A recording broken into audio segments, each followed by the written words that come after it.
Now, here's how you can send scanned documents from iPad to anyone on Gmail. Now, I'm going to show you the whole process. It's very simple. So the first step is to locate the Files app on your iPad.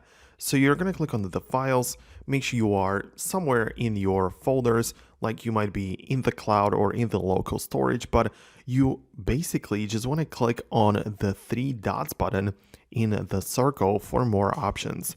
When you click on this, you have the ability, the first toggle is right there to scan a document.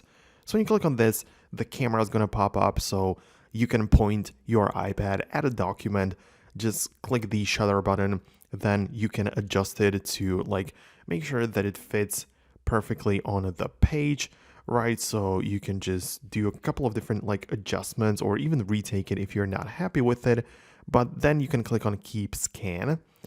Then at the bottom, you can click on save again, and it's going to be saved into your files as a document. Now you're going to click on it to open it up, then just locate the share button. And from the available options, you can choose either the Mail app from Apple, or even if you have the Gmail app officially from Google, you can use that. And when you click on this, it's going to be automatically attached as an attachment.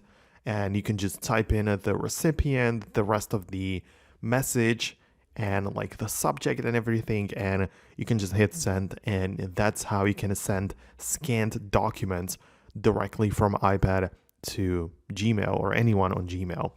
It is a very nice approach. You don't even need a lot of apps for it. And yeah, obviously there are some third-party scanning apps for documents, but I'm pretty sure that this is one of the best options which you can have, and it is built in, so I'm pretty happy with it. Let me know below what you think about it. Thank you very much for watching. Subscribe for more. Hit the thumbs up if you want to be let me know that you found this helpful.